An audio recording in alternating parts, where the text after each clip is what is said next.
Bagi Negeri Selangor, kajian sebelum ini telah melaksanakan PKPB bersyarat di seluruh Negeri Selangor kecuali di daerah Hulu Selangor, Kuala Selangor dan Sabak Bernam dan dijadualkan tamat pada 31 Disember 2020. Hari ini, KKM memaklumkan situasi semasa pergerakan kes di Selangor bagi tempoh 14 hari dari 14 Disember sehingga 27 Disember 2020 secara kumulatif sehingga 27 Disember 2020 sebanyak 29,272 kes positif direkodkan di negeri Selangor. Bagi tempoh 14 hari ini, Selangor merekodkan sebanyak 8,194 kes COVID positif baru dan kesemua 9 daerah di Selangor telah menjadi zon merah. Kalau dulu ada Sabak Bernam yang masih lagi tinggal selepas Hulu Selangor dan Kuala Selangor, sekarang Sabak Bernam pun meningkat tinggi. Oleh itu, mesyuarat telah bersetuju untuk melanjutkan PKPB di seluruh Selangor sehingga 14 Januari 2021. Mengenai wilayah Persekutuan Kuala Lumpur, kajian sebelum ini melaksanakan PKPB bersyarat di wilayah Persekutuan Kuala Lumpur dan dijadualkan tamat pada 31 Disember. Hari ini, KKM memaklumkan situasi semasa pergerakan kes di Kuala Lumpur bagi tempoh 14 hari dari 14 Disember hingga 27 Disember secara kumulatif sehingga 27 Disember sebanyak 12,494 kes positif COVID-19 telah direkodkan di wilayah Persekutuan Kuala Lumpur. KKM turut mengesahkan masih terdapat peningkatan kes yang ketara di wilayah Persekutuan Kuala Lumpur dan wujud beberapa kluster baru yang melibatkan wilayah Persekutuan Kuala Lumpur ini. Oleh itu, mesyuarat bersetuju agar PKP bersyarat di seluruh wilayah Persekutuan Kuala Lumpur dilanjutkan sehingga 14 Januari 2021.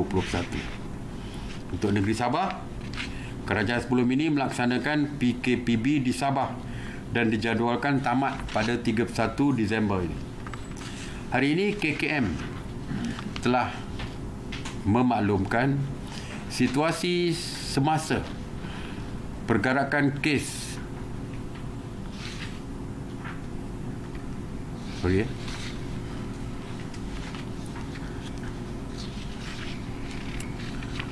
kes kumulatif sehingga 27 Disember 2020 adalah sebanyak 36,074 dan kes positif 19 telah direkodkan di seluruh negeri Sabah. KKM masih mengesahkan terdapat peningkatan kes jumlah harian di seluruh negeri Sabah ini.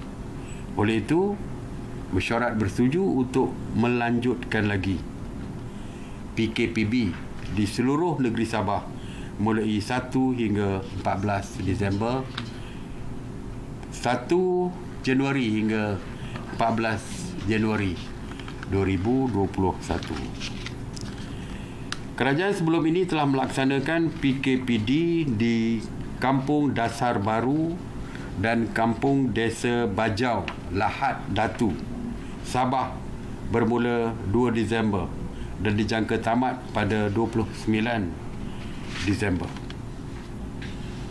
Sehingga 15 Disember, KKM telah melaksanakan 2,174 ujian saringan dan sebanyak 274 kes kumulatif telah direkodkan di kedua-dua lokaliti ini.